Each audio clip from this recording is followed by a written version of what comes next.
Hello dears, പ്രതിഭ കോളേജിന്റെ മറ്റൊരു biology സെഷനിലേക്ക് ഏവർക്കും സ്വാഗതം.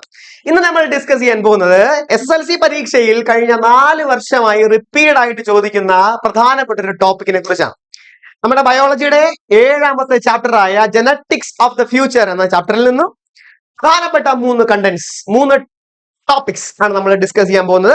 വളരെ ഇമ്പോർട്ടന്റ് ആണ്. ഈ വർഷം 2024 മാർച്ചിലെ പബ്ലിക് എക്സാമിന് നമുക്ക് ഒരു 95% ചോദിക്കാൻ സാധ്യതയുള്ള ഒരു ടോപ്പിക് ആണ് ഡിസ്കസ് ചെയ്യുന്നത്.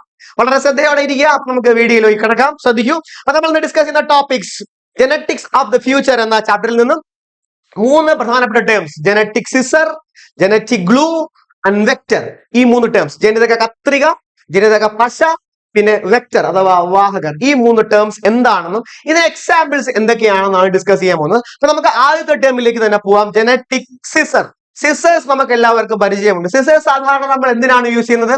സാധാരണ നമ്മൾ മെറ്റീരിയൽസ് കട്ട് ചെയ്യാനാണ് സിസേഴ്സ് യൂസ് ചെയ്യുന്നത്. അപ്പൊ ഇവിടെ നമ്മൾ ഉപയോഗിക്കുന്ന ടേം ജനറ്റിക് സിസർ ആണ്. അപ്പൊ സിമ്പിൾ ആണ്.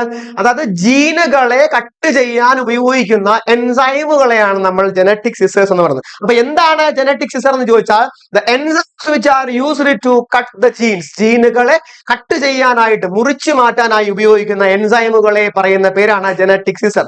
അതിന് എക്സാമ്പിൾ ചോദിച്ചാൽ, പരീക്ഷയ്ക്ക് ജനറ്റിക് സിസറിന് ഒരു എക്സാമ്പിൾ ചോദിച്ചാൽ, റെസ്ട്രിക്ഷൻ എൻഡോ ന്യൂക്ലിയേസ് എന്ന എൻസൈമാണ് സാധാരണയായി നമ്മൾ ജനറ്റിക് സിസർ ആയിട്ട് ഉപയോഗിക്കുന്നത്. അപ്പൊ ജനറ്റിക് സിസർ എന്ന ടേം ഒന്നുകൂടെ പറയുന്നു. The enzymes which are used to cut the genes. ജീനുകളെ മുറിച്ചു മാറ്റാനായി ഉപയോഗിക്കുന്ന എൻസൈമുകളെ, രാസാഗ്നികളെ വിളിക്കുന്ന പേരാണ് ജനിതക കത്രിക അഥവാ ജനറ്റിക് സിസർ. എക്സാമ്പിൾ എന്ത് പറയും? Restriction endo nucleus. ഇനി നമ്മൾ രണ്ടാമത്തെ ടേം ഡിസ്കസ് ചെയ്യാൻ പോകുന്ന രണ്ടാമത്തെ ടേം ജനറ്റിക് ഗ്ലൂ. ഗ്ലൂ എന്ന ടേം നമുക്കറിയാം. ഗ്ലൂ, പശ. എന്തിനാണ് ഉപയോഗിക്കുന്നത്? സാധാരണ നമ്മൾ വസ്തുക്കളെ, ഓബ്ജക്ട്സിനെ കൂട്ടിച്ചേർക്കാൻ, ജോയിൻ ചെയ്യാൻ വേണ്ടി ഉപയോഗിക്കുന്നു. ഇവിടെ സെയിം ജനറ്റിക് ഗ്ലൂ എന്ന് പറയുമ്പോൾ the enzymes which are used to join the genes. ജീനുകളെ കൂട്ടിച്ചേർക്കാനായി ഉപയോഗിക്കുന്ന എൻസൈമുകളെ വിളിക്കുന്ന പേരാണ് ജനറ്റിക് ഗ്ലൂ അഥവാ ജനിതക പശ. അത് നമ്മൾ എക്സാമ്പിൾ നോക്കിയാൽ, ലിഗേഴ്സ് എന്ന് പറയുന്ന ഒരു എൻസൈമാണ് നമ്മൾ സാധാരണയായിട്ട് ജനറ്റിക് ഗ്ലൂ ആയിട്ട് ഉപയോഗിക്കുന്നത്. അപ്പൊ ജനറ്റിക് ഗ്ലൂ എന്ന് പറഞ്ഞാൽ the enzymes which are used to join the genes. ജീനുകളെ കൂട്ടിച്ചേർക്കാനായി ഉപയോഗിക്കുന്ന എൻസൈമുകളെ, രാസാഗ്നികളെ വിളിക്കുന്ന പേരാണ് ജനിതക പശ അഥവാ ജനറ്റിക് ഗ്ലൂ.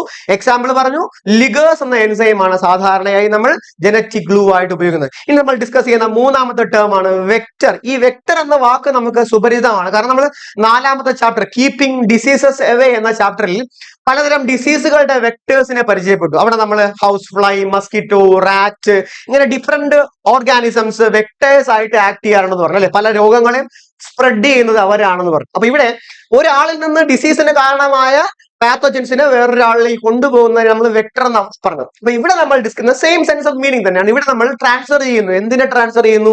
ജീനുകളെ ട്രാൻസ്ഫർ ചെയ്യുന്നു. ഒരു സെല്ലിൽ നിന്നും ജീനുകളെ മറ്റൊരു സെല്ലിലേക്ക് ട്രാൻസ്ഫർ ചെയ്യാനായിട്ട് ഉപയോഗിക്കുന്ന സബ്സ്റ്റൻസുകളെയാണ് നമ്മൾ വെക്ടേഴ്സ് എന്ന് പറയുന്നത്. അപ്പൊ വെക്ടേഴ്സ് എന്താണെന്ന് ചോദിച്ചാൽ, the vectors are used to transfer genes from one cell to another. ഒരു കോശത്തിൽ നിന്നും ജീനുകൾ മറ്റൊരു കോശത്തിലേക്ക് ട്രാൻസ്ഫർ ചെയ്യാനായിട്ട് ഉപയോഗിക്കുന്ന സബ്സ്റ്റൻസുകളാണ് വെക്ടേഴ്സ് എന്ന് പറയുന്നത്. അപ്പൊ സാധാരണയായിട്ട് നമ്മൾ വെക്ടേഴ്സിന് എക്സാമ്പിൾ ചോദിച്ചാൽ, നമ്മൾ ഈ ചാപ്റ്ററിന്റെ ഫസ്റ്റ് പോർഷനിൽ നമ്മൾ ഇൻസുലിൻ പ്രൊഡ്യൂസ് ചെയ്യുന്ന ബാക്ടീരിയകളെ ഉണ്ടാക്കുന്ന പ്രോസസ്സ് പഠിച്ചു. അപ്പൊ അവിടെ നമ്മൾ ഈ ഇൻസുലിൻ ജീനിനെ കട്ട് ചെയ്തെടുത്ത ശേഷം ബാക്ടീരിയയുടെ DNA കൂട്ടിച്ചേർക്കാനായിട്ട് ആ ബാക്ടീരിയയുടെ തന്നെ ഒരു സർക്കുലർ DNA ആയ പ്ലാസ്മിഡിനെയാണ് യൂസ് ചെയ്തത്. അപ്പൊ അതിന്റെ ഡിഫറെന്റ് സ്റ്റേജസ് നമ്മൾ കണ്ടതാണ്. അപ്പൊ നമ്മൾ ഇനിയൊരു സെഷനിൽ ആ ഡിഫറെന്റ് സ്റ്റേജസ് ഡിസ്കസ് ചെയ്യും. ഇപ്പൊ നമ്മൾ ആ ടേം എന്താണെന്ന് ചോദിച്ചാൽ, വെക്ടർ എന്ന് പറഞ്ഞാൽ ഒരു സെല്ലിൽ നിന്ന് ജീനുകളെ മറ്റൊരു സെല്ലിലേക്ക് ട്രാൻസ്ഫർ ചെയ്യാനായിട്ട് ഉപയോഗിക്കുന്ന സബ്സ്റ്റൻസുകളാണ്. ഇവിടെ നമ്മൾ എക്സാമ്പിൾ ആയിട്ട് പറയുന്നത് ബാക്ടീരിയയുടെ പ്ലാസ്മിഡ് ആണ്. Plasmids in bacteria are generally used as vectors.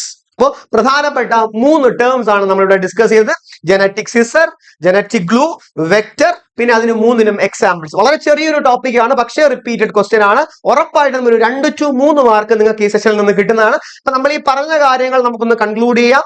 ആകെ പറഞ്ഞ 3 terms genetic scissor, genetic glue and vector. ഈ 3 ടേംസും എന്താണെന്ന് ശ്രദ്ധിക്കാം. നിങ്ങൾ സ്ക്രീനിൽ കാണാം.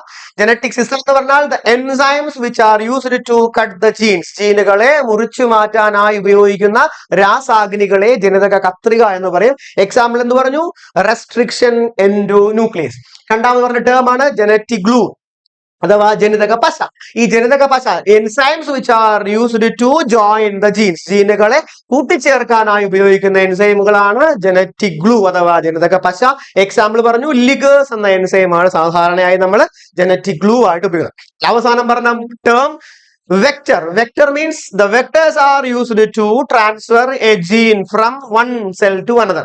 ഒരു സെല്ലിൽ നിന്നും ജീനുകളെ മറ്റൊരു സെല്ലിലേക്ക് ട്രാൻസ്ഫർ ചെയ്യാൻ ഉപയോഗിക്കുന്ന സബ്സ്റ്റൻസുകളെയാണ് വെക്ടേഴ്സ് എന്ന് പറയുന്നത്. ഇപ്പൊ വെക്ടറിന് എക്സാമ്പിൾ ചോദിച്ചാൽ plasmid in bacteria are generally used as vectors. അപ്പൊ നമ്മൾ ഡിസ്കസ് ചെയ്ത വളരെ ചെറിയൊരു ടോപ്പിക് വളരെ ഈസി ആയിട്ട് പഠിക്കാൻ പറ്റുന്ന ഒരു ടോപ്പിക്കാണ്. എല്ലാവരും നന്നായിട്ട് പ്രിപ്പയർ ചെയ്യുക. ഉറപ്പായിട്ടും ഈ സെഷനിൽ നിന്നുള്ള 2 to 3 മാർക്ക് സ്കോർ ചെയ്യാൻ നിങ്ങൾക്ക് സാധിക്കും. നന്നായിട്ട് പ്രിപ്പയർ ചെയ്യുക. ഇനിയും മനോഹരമായ മറ്റൊരു ടോപ്പിക്കുമായി വീണ്ടും കാണുന്നവരേക്കും ബൈ.